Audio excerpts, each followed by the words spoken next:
Hello, beautiful souls. Welcome back to my channel. My name is Deborah, and I'm 73 years old. Before we dive into today's story, please take a moment to hit that subscribe button and ring the notification bell. Your support means the world to me, and it helps me share these important stories with more people who might need to hear them. Today, I want to share something deeply personal with you. It's a story about love, loss, disappointment, and ultimately, the unexpected ways life can surprise us. Please, I'd love to know where you're watching from. Drop a comment below and tell me your location. I'll do my best to say hello to everyone, and I truly appreciate each and every one of you. This is a story that changed my entire perspective on what it means to be a mother, and I hope it touches your heart the way it has transformed mine. Let me take you back to where this all began. My name is Deborah Miller, and for most of my life, I believed I had everything figured out. I raised 3 children, Michael, Sarah, and David, as a single mother after their father left when David was only 5 years old. Those were the hardest years of my life, working 2 jobs, missing school plays because I couldn't leave work, and falling into bed exhausted every single night. But I did it. I sacrificed everything for my children. I wore the same winter coat for 8 years so Michael could have his football equipment. I ate peanut butter sandwiches for lunch for months so Sarah could take her dance classes. I worked extra shifts during the holidays so David could have the bicycle he wanted so desperately. I told myself it would all be worth it. I painted this beautiful picture in my mind of what my golden years would look like. My children would visit regularly, bringing grandchildren who would climb on my lap and listen to my stories. We'd have Sunday dinners together, and I'd finally feel like all those years of struggle had a purpose. But life, as I've learned, rarely follows the script we write in our hearts. Michael moved to California for his tech job right after college. "It's just temporary, Mom," he said. That was 15 years ago. Sarah settled in New York after law school, claiming she was too busy building her practice to visit. David, my baby, moved just 2 hours away but might as well have been on another planet for how often I saw him. The calls became shorter and less frequent. Birthdays were acknowledged with generic cards ordered online. Christmas became a polite obligation, with visits lasting exactly 2 days, just long enough to fulfill their duty as children, but short enough to avoid any real connection. I tried everything. I called them regularly, but they always seemed to be rushing off to something more important. I sent care packages, but they went unacknowledged. I planned family reunions that they attended reluctantly, spending most of the time on their phones or making excuses to leave early. The silence in my house became deafening. By the time I turned 70, I had accepted what I thought was my reality. I was the mother who had given everything and received very little in return. I didn't blame my children, not really. I understood they had their own lives, their own struggles, their own priorities. But understanding something intellectually doesn't make the emotional pain any less real. I had moved to a small house in Maplewood, New Jersey, 3 years earlier. It was supposed to be my fresh start, a cozy place where I could enjoy my retirement, tend to my garden, and maybe find some peace with the choices I'd made. The neighborhood was quiet, filled with young families and the sounds of children playing in yards and riding bicycles on the sidewalks. Sometimes, watching those families through my kitchen window, I felt a pang of something I couldn't quite name. Was it regret? Jealousy? Longing? Whatever it was, it made me close the curtains and retreat to my living room, where the silence felt safer than the joyful chaos outside. My daily routine had become predictable and solitary. I'd wake up at 6 a.m., make coffee for 1, read the newspaper, tend to my small garden, watch my afternoon shows, make dinner for 1, and go to bed by 9 p.m. Weekends were the hardest because they stretched endlessly ahead of me, filled with nothing but time and memories. I joined a book club at the library, tried volunteering at the local animal shelter, and even took a watercolor class at the community center. These activities filled some of the hours, but they couldn't fill the hole in my heart that felt like it was growing bigger with each passing day. The loneliness was becoming overwhelming. Some nights, I'd sit in my living room and wonder if this was all there was left for me. Had I somehow failed as a mother? Did I love them too much, or not enough? Did I hold on too tight, or not tight enough? These questions circled in my mind like vultures, picking at my confidence and self-worth. I started talking to myself, just to hear a human voice in the house. I'd have conversations with my late husband's photograph, telling him about my day, asking him what I should do. Sometimes, I'd call my children just to hear their voicemail messages, hanging up before leaving a message because I didn't want to seem desperate. But life has a way of surprising us when we least expect it. Everything changed on a rainy Tuesday morning in October. I was in my kitchen, washing my single coffee cup, when I heard the rumble of a moving truck pulling into the driveway next door. The house had been empty for months, and I'd grown accustomed to the silence from that direction. From my window, I watched as a young family emerged from a sedan behind the moving truck. There was a woman who looked to be in her early 30s, clearly pregnant, trying to manage 2 small children while directing the movers. A man, presumably her husband, was juggling boxes and trying to keep the kids from running into the street. The little girl looked to be about 7, with dark curly hair and bright pink rain boots that she stomped in every puddle she could find. The boy appeared younger, maybe 4, clutching a stuffed dinosaur and looking overwhelmed by all the commotion. I watched them for a while, remembering my own moving days with 3 small children and no help. The pregnant mother, I learned later her name was Maria Martinez, was clearly struggling. She kept one hand on her back, wincing occasionally, while trying to maintain order in the chaos. Something stirred in me that I hadn't felt in years. It wasn't pity, exactly, but recognition. I saw myself in that young mother, and I remembered how desperately I could have used a helping hand during those overwhelming days of my own life. Before I could talk myself out of it, I put on my sweater and walked over. "Hi there," I said, approaching Maria with what I hoped was a friendly smile. "I'm Deborah, your next-door neighbor. This looks like quite an undertaking." Maria looked up, surprised but grateful. "Oh, hello. I'm Maria Martinez. These are my children, Isabella and Carlos, and that's my husband, Roberto." She gestured toward the man wrestling with a particularly large box. "We're a bit overwhelmed, I'll admit. When are you due?"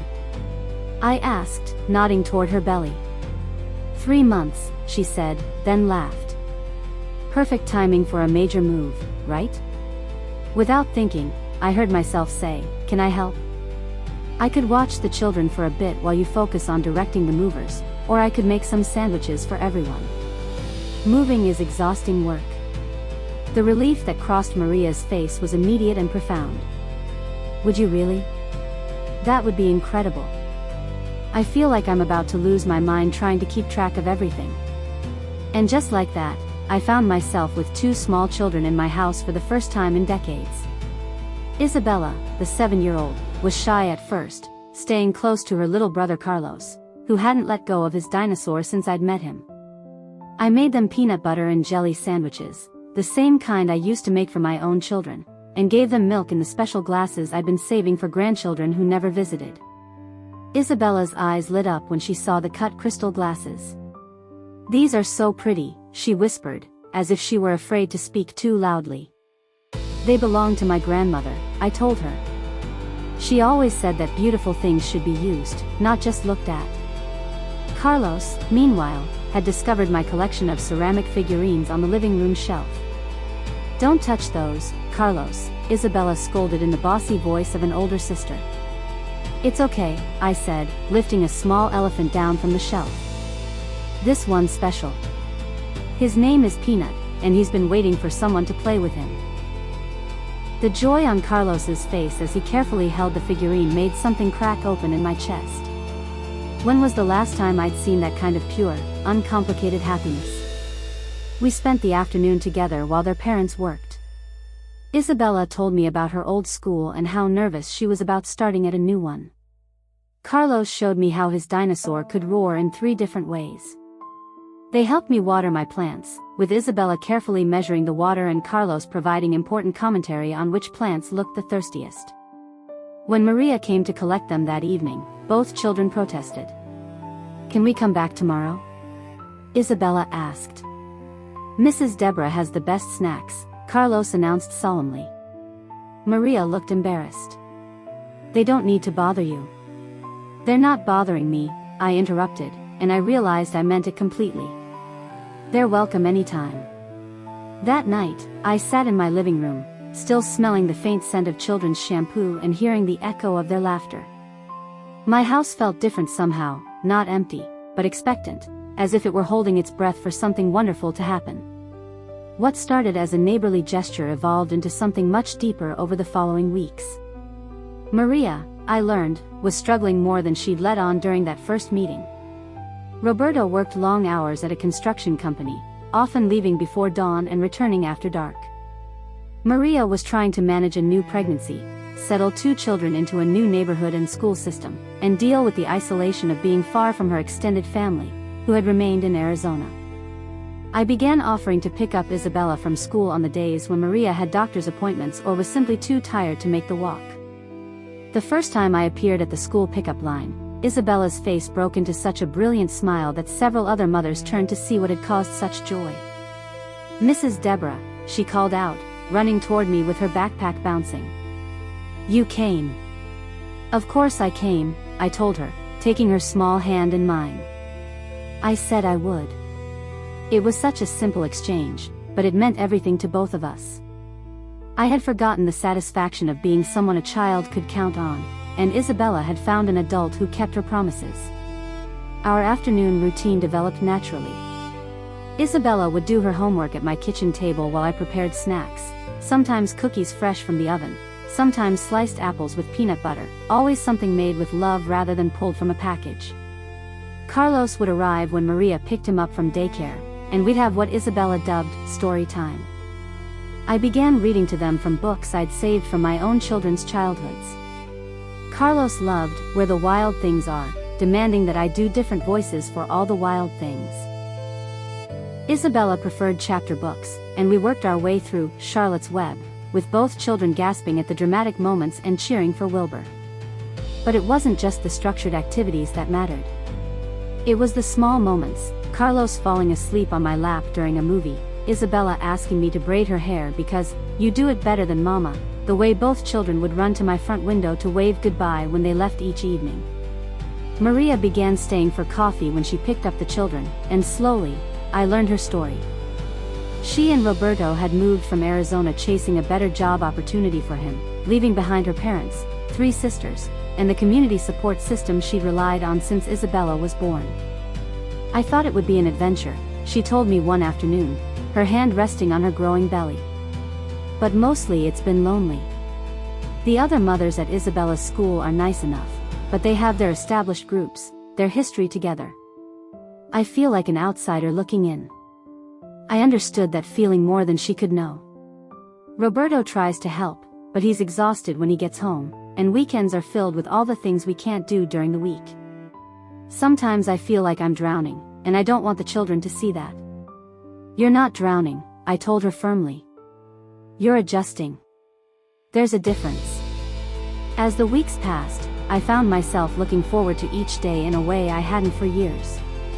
I woke up thinking about what book we'd read, what snack I'd prepare, what new adventure we might discover together. I started buying groceries with the children in mind, the cereal Carlos liked, the yogurt Isabella preferred, ingredients for the homemade cookies that had become our specialty. My house began to show signs of their presence. Crayon drawings appeared on my refrigerator. A basket of toys materialized in my living room.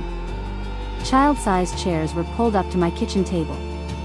The silence that had once felt oppressive was replaced by the sounds of life, laughter, chatter, the thump of small feet running through my hallways. But the most profound change was in me. I felt useful again, needed in a way that fed my soul. When Isabella struggled with a math problem, I was there to help. When Carlos had a nightmare during an afternoon nap at my house, I was there to comfort him.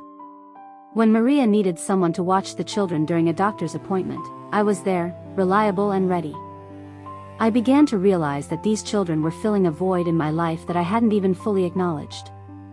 But more than that, I was filling a void in theirs. In a world where they were adjusting to everything being new and different, I had become their constant, their safe harbor, their source of unconditional love and acceptance. The irony wasn't lost on me. My own children, who had known that kind of love their entire lives, had walked away from it. But these children, who had no obligation to love me, were choosing to do so freely and completely. And I was choosing to love them back with a fierceness that surprised me. It was a cold December evening when my phone rang at 8:30 p.m. I was helping Carlos build a blanket fort in my living room while Isabella read quietly on my couch, her feet tucked under her. Maria was at the hospital with Roberto, who had injured his back at work that morning. I expected the call to be Maria with an update about Roberto's condition. Instead, I heard my son David's voice for the first time in 3 months. "Mom? It's David." "Oh, honey," I said, my heart immediately leaping with joy and concern. David never called in the evening. "Is everything okay?" "Yeah, everything's fine. I wanted to call and check on you." Susan and I were talking, and we realized it's been too long since we've spoken. Susan was David's wife, and while I appreciated the gesture, I could hear the prompting behind his words. This wasn't a spontaneous call born from missing his mother, this was a duty call, probably initiated by his wife's guilt. "That's so sweet of you both," I said, trying to keep the disappointment out of my voice. "I'm doing well. How are Emma and Jake?" Emma and Jake were my grandchildren, 12 and 9 years old, whom I saw perhaps twice a year despite living only 2 hours away. "They're good. Busy with school and sports. Emma made honor roll this semester." "That's wonderful. Tell her I'm so proud of her." There was a pause, and I could hear the TV in the background at David's house. I wondered if he was multitasking, watching a show while fulfilling his obligation to call his mother. "So what have you been up to?" he asked, and I could hear the polite disinterest in his voice. This was a question asked because it was expected, not because he genuinely wanted to know the answer. But for the first time in years, I actually had an answer that excited me. "Well, actually, I've been quite busy. My new neighbors have 2 small children, and I've been helping out with them quite a bit." "Oh, that's nice, Mom. Like babysitting?" Carlos chose that moment to poke his head out of the blanket fort and whisper loudly, "Mrs. Deborah, can we have hot chocolate?" "Of course, sweetheart," I whispered back, then returned to the phone. "Sorry, David. Yes, I suppose you could call it babysitting, but it's become much more than that." "Who was that?" David asked, and for the first time, I heard genuine curiosity in his voice. "That's Carlos. He's 4. He and his 7-year-old sister Isabella spend most afternoons here while their mother manages her pregnancy and their father works." "Pregnancy? Mom, you shouldn't be taking on so much. These people are taking advantage of you." The sharpness in his voice caught me off guard. "No one's taking advantage of me, David. I volunteer to help because I want to." "But Mom, you're 73 years old. You shouldn't be chasing after young children. What if something happens? What if one of them gets hurt while you're watching them?" Isabella looked up from her book, sensing the tension in my voice. I gave her a reassuring smile and stepped into the kitchen for more privacy. "David, I appreciate your concern, but I'm perfectly capable of caring for 2 well-behaved children. In fact, they bring me more joy than I've felt in years." "More joy?" His voice had an edge now. What's that supposed to mean? I hadn't meant to say that, but now that it was out there, I found I didn't want to take it back. It means that these children appreciate my time and attention. It means they're excited to see me every day. It means they make me feel like I matter. The silence on the other end of the line stretched uncomfortably long. "Are you saying we don't make you feel like you matter?" David's voice was tight with defensiveness. "I'm saying that it's been months since any of my children have called just to talk to me. I'm saying that you visit twice a year out of obligation, not because you want to spend time with me. I'm saying that I've spent the last few years feeling invisible to the people I love most, but these 2 small children see me, really see me, and they think I'm wonderful. Mom, that's not fair. We have busy lives, responsibilities, and I understand that, David. I really do. But understanding something doesn't make it hurt less." Carlos appeared in the doorway, his stuffed dinosaur tucked under one arm. Mrs. Deborah, are you sad? The concern in his small voice, the way he had noticed my emotions and cared enough to check on me, broke something open in my chest. I'm okay, sweetheart. Go back to your fort. I'll be there in just a minute. I watched him return to the living room, where Isabella had put down her book and was now clearly listening to my conversation. Who was that? David asked. That was Carlos, checking to make sure I'm okay because he heard sadness in my voice. When was the last time you asked if I was okay, David? Another long silence. Mom, I think you're getting too attached to these kids. They're not your family. Their parents could move away tomorrow, and then what? You'll be heartbroken, and we'll be the ones who have to pick up the pieces. You know what, David? You're absolutely right. They could move away tomorrow. But at least for the time I have with them, they're choosing to love me. They're choosing to spend time with me. They're choosing to make me a part of their lives. When you figure out how to do the same, maybe we can have this conversation again. I hung up the phone, my hands shaking with anger and hurt and something that felt like liberation. Isabella appeared at my side, slipping her small hand into mine. Are you okay, Mrs. Deborah? I looked down at this beautiful child who had heard my pain and wanted to offer comfort, and I realized something profound. Family isn't always about blood. Sometimes it's about choice, about showing up, about caring enough to notice when someone is hurting. I'm okay, sweet pea. Let's go make that hot chocolate Carlos wanted. As we walked back to the living room, Isabella squeezed my hand. I love you, Mrs. Deborah. I love you too, Isabella. So very much. And I meant it with every fiber of my being. The next morning, I woke up with a strange sense of clarity. David's call had forced me to confront truths I'd been avoiding for years. I had been living in denial, making excuses for my children's absence, accepting crumbs of attention and calling it love. But watching Isabella and Carlos choose to love me freely, without obligation or guilt, had shown me what genuine affection looked like. These children didn't love me because they had to, they loved me because of how I made them feel, because of the time and attention I gave them, because I had chosen to be present in their lives. I realized I had been afraid to expect more from my own children because I was terrified of being disappointed again. But my fear had enabled their neglect, and my silence had been interpreted as acceptance. That afternoon, while Isabella worked on her homework and Carlos napped on my couch, I made 3 phone calls. The first was to Michael in California. Mom? Is everything okay? His voice was immediately worried, as if the only reason I would call would be an emergency. I'm fine, Michael. I'm calling because I want to talk to you about something important. Oh, okay. Can it wait? I'm about to go into a meeting, and... No, Michael, it can't wait. It's been waiting for 15 years, and I'm done waiting. The sharpness in my voice got his attention. What's wrong? What's wrong is that my son lives 3,000 miles away and calls me once every 2 months for 10 minutes. What's wrong is that I have 2 grandchildren I barely know because their father is too busy to bring them to visit their grandmother. What's wrong is that I've been pretending this is normal when it's breaking my heart. Silence. Michael, I'm 73 years old. I'm not going to live forever. I don't want to spend whatever years I have left wondering if my children love me or just feel obligated to me. Mom, of course we love you. Then show me. Love is a verb, Michael. It requires action. Calling me once every 2 months isn't action. It's maintenance. I heard him sigh deeply. I don't know what you want me to say. I want you to say that you'll do better. I want you to say that you'll bring my grandchildren to visit. I want you to say that you miss me and want to be part of my life. It's complicated, Mom. My job, the kids' schedules, the expense of traveling. There will always be excuses, Michael. There will always be something more urgent, more important, more immediate than your mother. But I'm telling you right now that I won't accept that anymore. What does that mean? It means that I'm not going to keep pretending this relationship is working for me when it isn't. It means that if you want me in your life, you need to make room for me in your life. We talked for another 20 minutes, and while Michael made no concrete promises, I heard something in his voice I hadn't heard in years.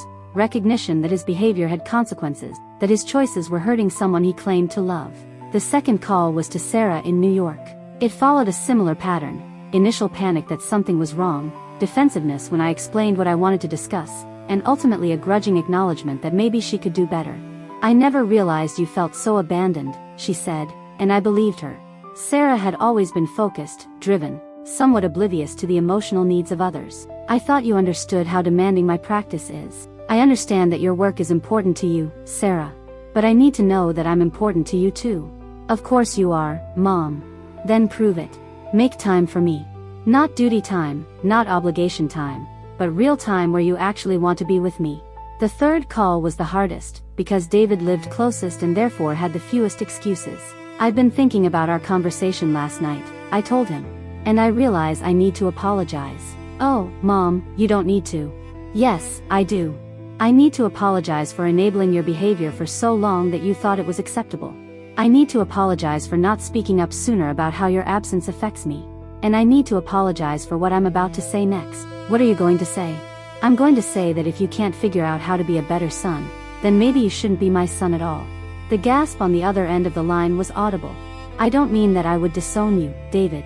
I mean that maybe it's time I stopped expecting you to be something you're clearly not willing to be. Maybe it's time I stopped waiting for phone calls that don't come and visits that feel like obligations. Mom, you're being dramatic. No, David, I'm being honest. For the first time in years, I'm being completely honest about how your choices affect me. Isabella looked up from her homework, concerned by the emotion in my voice. I gave her a reassuring nod and stepped into the other room. Here's what I need from you, I continued. I need regular phone calls, not once every 3 months, but once a week. I need visits that last more than 2 days. I need to feel like you actually want to spend time with me, not like you're fulfilling an obligation to your elderly mother.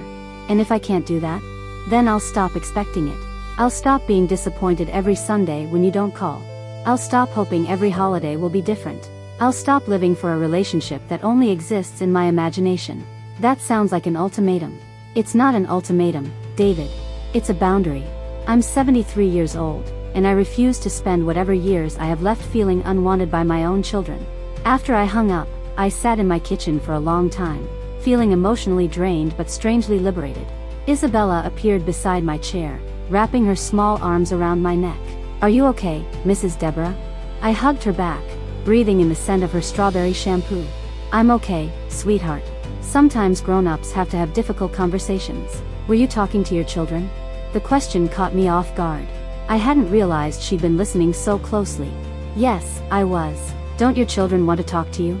The innocence of the question, the confusion in her voice that anyone wouldn't want to talk to me, broke my heart and healed it at the same time. It's complicated, Isabella. She pulled back to look at me seriously. If you were my grandma, I would call you every day. Would you really? Yes, because you're the best grown-up I know. And in that moment, I realized that these children had given me something my own children never had, the certainty that I was lovable, exactly as I was. 3 weeks later, on a Sunday morning in January, my phone rang at 5:30 a.m.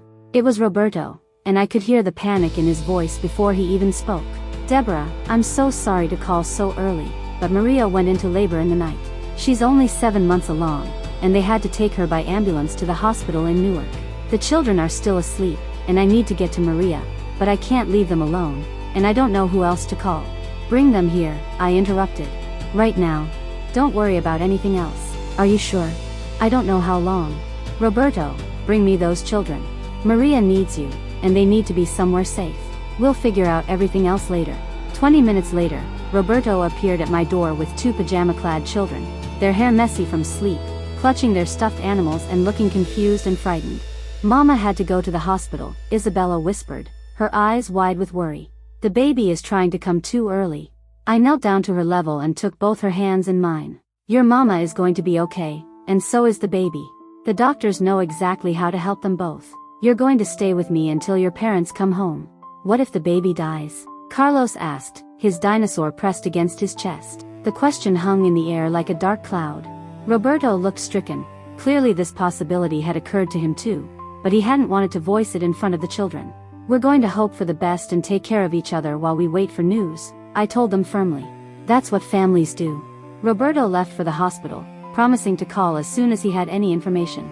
I was alone with 2 frightened children, and I realized that this was a defining moment. These weren't my children, but they had turned to me in their moment of greatest need. They trusted me to keep them safe, to comfort them, to be their anchor in a storm. We spent the day in a strange rhythm of normalcy punctuated by worry. I made pancakes for breakfast, and we ate them while watching cartoons. Isabella helped me with laundry, folding washcloths with meticulous care as if the precision of her folding could somehow ensure her mother's safety. Carlos carried his dinosaur everywhere, having whispered conversations with it that I pretended not to overhear. Rory says the baby will be okay, he announced during lunch. Dinosaurs know about these things. Rory is very smart, I agreed solemnly. Around 2 p.m., Roberto called with an update. Maria had been stabilized, but the baby was indeed coming early. They were preparing for delivery, and it would be touch and go for both mother and child. I didn't share the details with Isabella and Carlos, only telling them that their mama was doing well and the doctors were taking very good care of her and the baby. That night, as I tucked both children into makeshift beds in my guest room, Isabella in the bed, Carlos in a nest of blankets on the floor because he refused to be separated from his sister, Isabella asked the question I'd been dreading. "Mrs. Deborah, what if our mama doesn't come home?" I sat on the edge of the bed and smoothed her hair away from her face. "Your mama is going to come home, sweetheart. But what if she doesn't? What if she dies like Tommy's dad did?" Tommy, I gathered, was a classmate whose father had died in a car accident the previous year. "Isabella, I can't promise you that nothing bad will ever happen in your life. But I can promise you this, no matter what happens, you will never be alone. You have your daddy, you have each other, and you have me. Always. Always. Always. Even if you move away, even if you grow up and have children of your own, even if I'm old and gray and can barely remember my own name, I will always love you and Carlos. You will always have a place with me." She was quiet for a moment, processing this promise. "Mrs. Deborah?" "Yes, sweetheart. I wish you were really our grandma." My heart clenched. "What do you mean?" "I mean, I wish you were Daddy's mama or Mama's mama, so you would really be our family and not just our neighbor." "Isabella, family isn't just about who you're related to. Family is about who loves you and takes care of you and shows up when you need them most. And I love you and Carlos so much that it doesn't matter if we share the same blood. In my heart, you are my family." "Really? Really?" Carlos's sleepy voice drifted up from the floor. "Does that mean we can call you Grandma Deborah?" The question hit me like a physical blow. These children, in their innocence and need, were offering me the title I had always dreamed of hearing from grandchildren who barely knew I existed. "Would you like to call me that?" "Yes," they said in unison. "Then yes, you can call me Grandma Deborah." Isabella sat up and threw her arms around my neck. "I love you, Grandma Deborah." Carlos scrambled up from his floor nest to join the hug. "I love you too, Grandma Deborah." As I held these two precious children, breathing in their warmth and innocence, I realized that life had given me an unexpected gift. I had spent years mourning the grandchildren I barely knew, but here were two children who had chosen me, who loved me unconditionally, who saw in me everything I had always hoped to be as a grandmother. At midnight, Roberto called with news. Maria had delivered a tiny baby girl, weighing just 3 pounds, but she was breathing on her own and fighting like a champion. Maria was exhausted but stable, and while they would all need to stay in the hospital for several weeks, the doctors were cautiously optimistic. I woke Isabella and Carlos to share the good news, and we had a little celebration in my kitchen at 12:30 a.m., complete with ice cream and happy tears. "We have a baby sister," Carlos announced to his dinosaur, who seemed appropriately excited about this development. "Can we visit her tomorrow?" Isabella asked. "We'll have to wait a little while until she's bigger and stronger," I explained. "But yes, soon you'll get to meet your baby sister." "What's her name?" Isabella wanted to know. I realized Roberto had been so overwhelmed with sharing the medical news that he hadn't mentioned the baby's name. "I don't know yet. We'll have to ask your daddy tomorrow."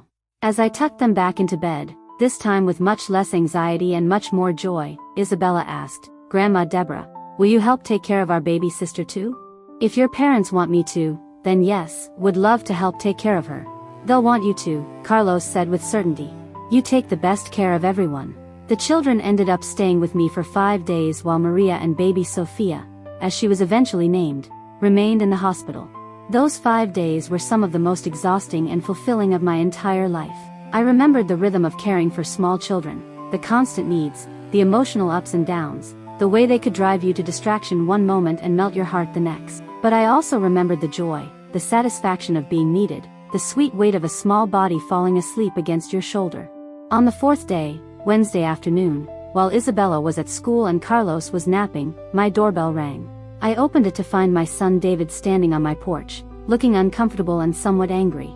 "David," I gasped, genuinely shocked. "What are you doing here?" "I came to see what the hell is going on with you, Mom." His tone immediately put me on the defensive, but I stepped aside to let him in. "What do you mean?"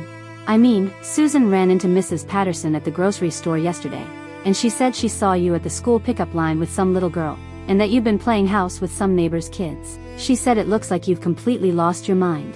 Mrs. Patterson was a longtime neighbor who had always been fond of gossip and drama. I should have known she'd been watching and reporting back to anyone who would listen. I haven't lost my mind, David. I've been helping a neighbor family. By pretending to be their grandmother? Mom, this is insane. These aren't your children. These aren't your grandchildren. You can't just adopt some random kids because you're lonely. His words stung, partially because there was a grain of truth in them, but mostly because of the cruel way he delivered them. I'm not pretending anything, David. I'm providing love and care to children who need it while their mother is in the hospital with a premature baby. Where is this kid, anyway? David asked, looking around suspiciously. As if summoned by his question, Carlos appeared in the doorway, rubbing his eyes and clutching his dinosaur. He'd clearly just woken from his nap, his hair sticking up at odd angles. Grandma Deborah, he said sleepily, I had a bad dream. David's eyebrows shot up. Grandma Deborah? Before I could respond, Carlos noticed David and moved closer to me, suddenly shy. Carlos, this is my son David. David, this is Carlos. David stared at this small boy who had just called his mother, Grandma, and I watched his expression cycle through confusion, anger, and something that might have been hurt. Hi, Carlos, David said stiffly. Carlos whispered something I couldn't hear. What did you say, sweetheart?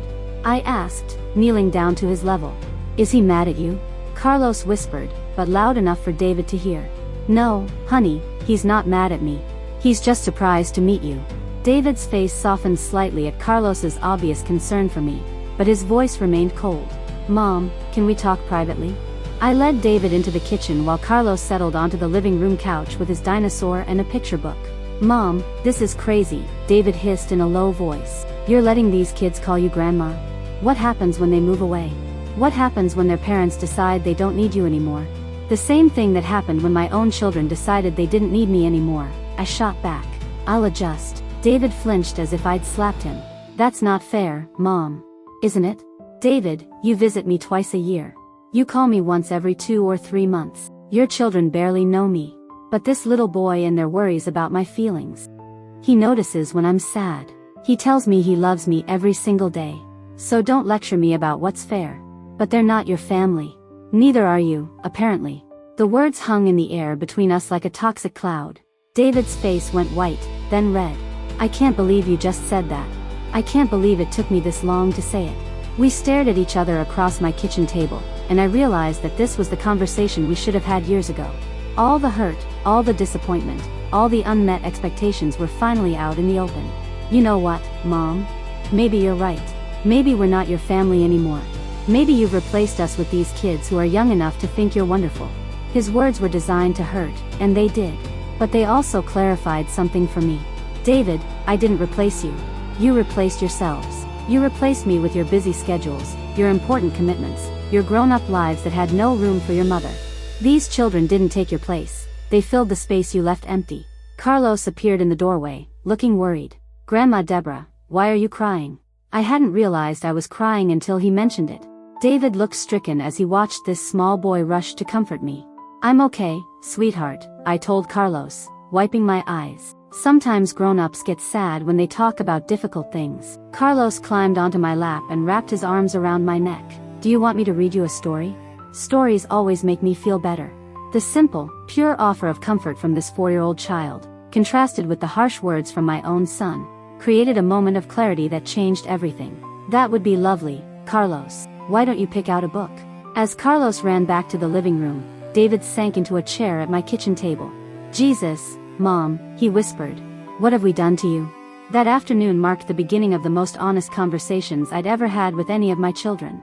David stayed for dinner, and over hamburgers and mac and cheese, Carlos's requested meal, I watched my son truly see me for perhaps the first time in years. He saw how Isabella burst through the door after school, calling Grandma Deborah, with genuine excitement.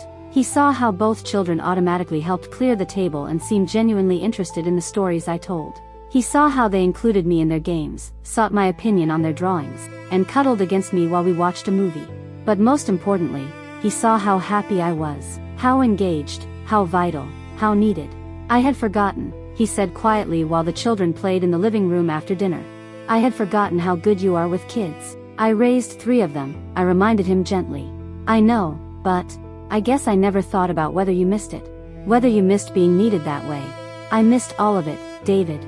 I missed bedtime stories and scraped knees and homework help and just, mattering to someone.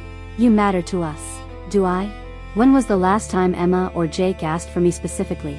When was the last time you called me because you wanted to talk to me, not because Susan reminded you that you should? He was quiet for a long time. I don't know, he finally admitted. I honestly don't know. These children ask for me, David. They prefer my bedtime stories to anyone else's. They save their best drawings for me. They tell me about their days because they want to share their lives with me. When was the last time you wanted to share your life with me? Isabella appeared at my elbow. Grandma Deborah, can you help me with my reading homework? Of course, sweetheart. As I worked with Isabella on her reading, David watched quietly. I saw him notice how patient I was, how I celebrated her successes and gently corrected her mistakes.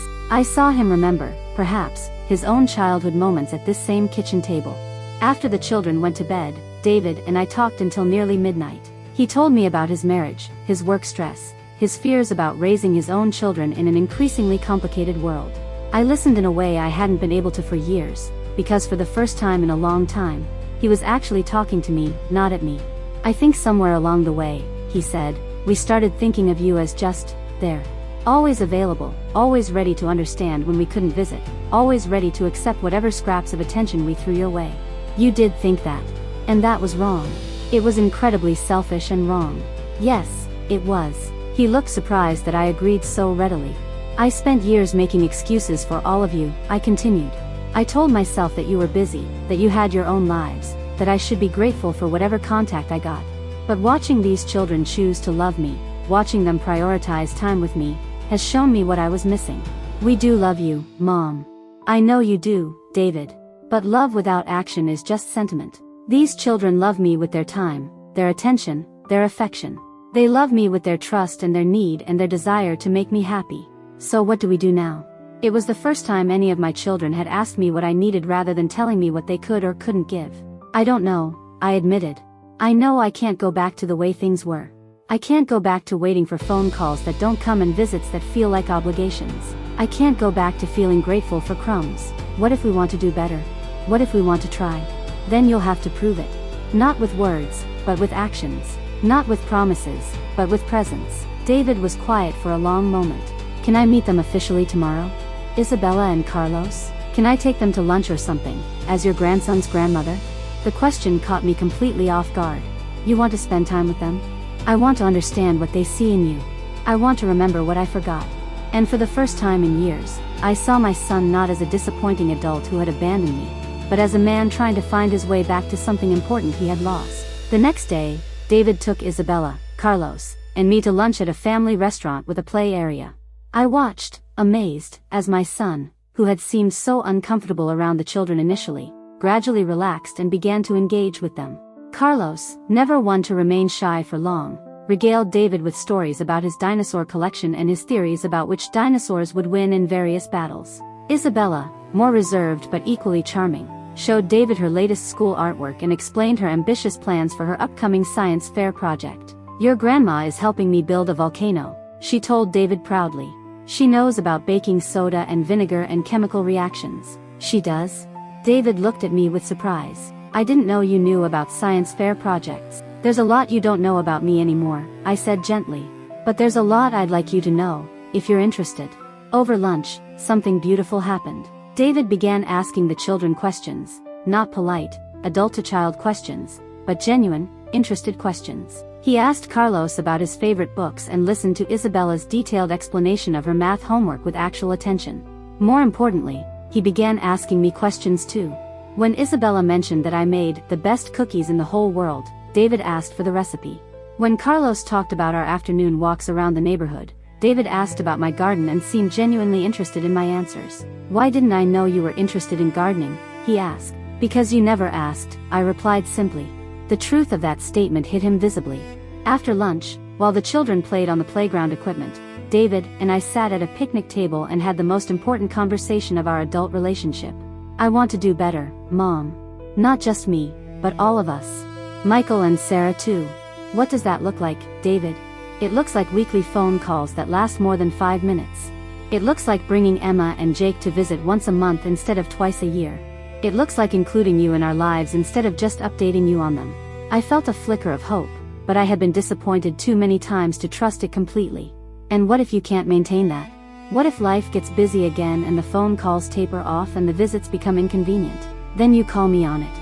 You don't make excuses for me anymore. You don't accept less than you deserve anymore. Isabella ran over to us, breathless from playing. Grandma Deborah, Carlos found a really cool bug. Come see. As I got up to examine Carlos's discovery, a caterpillar that was apparently the most exciting thing that had ever happened to him, David followed. You're different with them, he observed, watching me crouch down to Carlos's level to properly admire his find. How so? You're lighter, happier. You seem more like yourself than you have in years. This is who I've always been, David. This is who I was when I raised you and Michael and Sarah. But somewhere along the way, I started to doubt myself. I started to think that maybe I wasn't interesting enough, or fun enough, or worth spending time with. We did that to you. You contributed to it. But I allowed it. That evening, after David left with promises to call that weekend and bring his family for a visit the following month, I sat in my living room with Isabella and Carlos, reading our nightly story. As Carlos fell asleep against my shoulder and Isabella curled up on my other side, I reflected on how profoundly my life had changed. 6 months earlier, I had been a lonely woman wondering if her life had any purpose left. Now, I was surrounded by love, different love than I had expected, but real love nonetheless. These children had saved me from my own despair, but more than that, they had reminded me of who I really was. I was a woman who had always had love to give. The tragedy hadn't been that my own children had moved away from me. The tragedy had been that I had stopped believing I deserved to be loved in return. Maria and baby Sophia came home from the hospital the following week. Sophia was tiny but healthy, and watching Maria's face when she saw how naturally Isabella and Carlos included me in their family circle was a moment I'll treasure forever. They love you so much, she said, tears in her eyes as she watched Carlos show me how gently he could hold his baby sister. We all do. I love all of you too, I replied. You gave me back my purpose. You gave us a grandmother, Isabella said matter-of-factly. We needed one, and you needed grandchildren. It worked out perfectly. Word of my transformation, and David's visit, spread through my family with surprising speed. Michael called that weekend, for the first time initiating a conversation rather than returning one of my calls. David told me about your neighbor kids, he said. He said they call you Grandma. They do. How does that feel? It was such a simple question, but it was the first time any of my children had asked about my feelings in years. It feels wonderful, Michael. It feels like I matter again. We want you to matter to us too, Mom. David made me realize how badly we've failed you.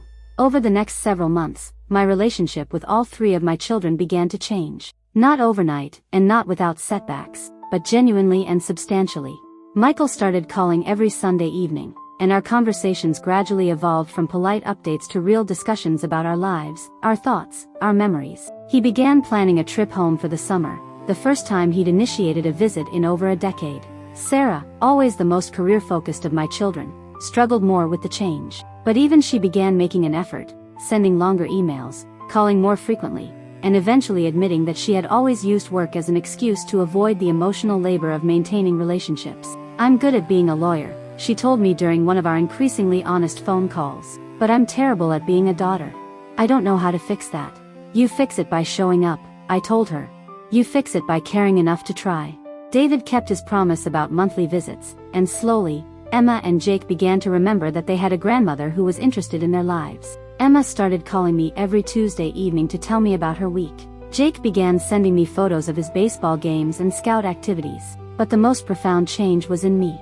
The confidence and joy that Isabella and Carlos had awakened in me spilled over into every area of my life. I joined a book club and actually participated in discussions instead of sitting quietly in the back. I started volunteering at the local elementary school, reading to first graders who hung on every word. I began taking art classes again, something I hadn't done since my children were small. I realized that I had spent so many years waiting for my children to need me that I had forgotten how to live for myself.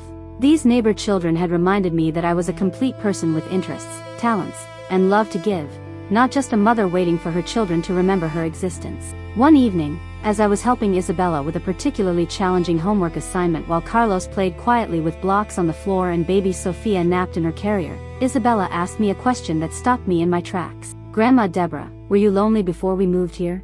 The directness of the question, and the genuine concern in her voice, brought tears to my eyes. Yes, sweetheart, I was very lonely. Are you still lonely?